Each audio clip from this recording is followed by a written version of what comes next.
ఇంకా అత్యంత విషమంగానే ఉంది సీనియర్ నటుడు ఫిష్ వెంకట్ ఆరోగ్య పరిస్థితి.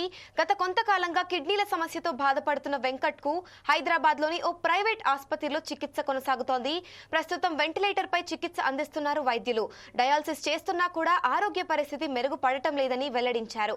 కిడ్నీ మార్పిడి చేస్తే వెంకట్ కోలుకునే అవకాశాలున్నట్టు తెలిపారు. ఇప్పటికే ఆర్థిక ఇబ్బందుల్లో కూరుకుపోయిన వెంకట్ కుటుంబం చికిత్స ఖర్చులు భరించలేకపోతోంది. దాతల నుంచి సహాయాన్ని కోరుతుంది. దయచేసి మా ఫ్యామిలీని ఆదుకోండి అంటూ సినీ ప్రముఖులను ఆయన భార్య కూతురు వేడుకుంటున్నారు. ఫిష్ వెంకట్ ఆరోగ్య పరిస్థితి తెలిసి గతంలో 2 లక్షల రూపాయలు ఆర్థిక సహాయం చేశారు పవన్ కళ్యాణ్.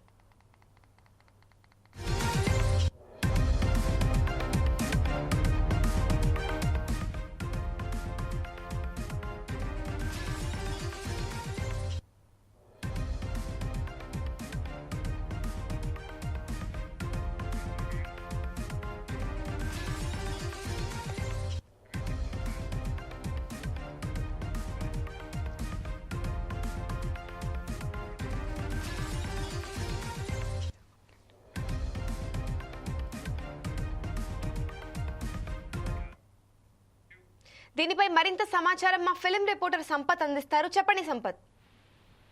అయితే సీనియర్ నటుడు ఆరోగ్య పరిస్థితి విషమంగా ఉందని చెప్పాలి. గత 4 సంవత్సరాల నుంచి ఆయన కిడ్నీ సమస్యలతో బాధపడుతున్నారు. ప్రస్తుతం ఆయన డయాలసిస్ చేస్తున్నారు. ఏదైతే ఉప్పల్లోని ఆర్బిఎం ఆసుపత్రిలో చికిత్స తీసుకుంటున్నాడు.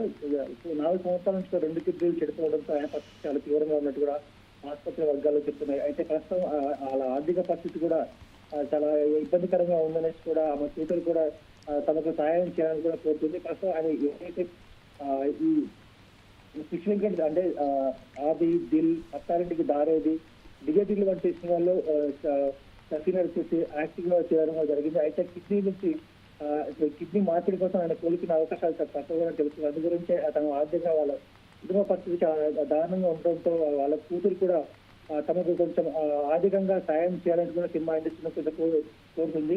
అయితే ప్రస్తుతం అంటే ఆయనకి ఇప్పుడు డయాలసిస్ మీద డయాలసిస్ తీసుకుంటున్నారు. 4 years నుంచి కూడా ఆయన ఒకటే విధంగా అంటే ఎన్నిసార్లు చేసినా కానీ దాదాపు 2-3 లక్షల రూపాయలు ఖర్చు అవుతుంది. ఆ ఖర్చు చూసుకున్నా తన ఆర్థికంగా కూడా తన ఇంట్లో కూడా ఎన్నో పరిస్థితి కనిపిస్తా ఉంది.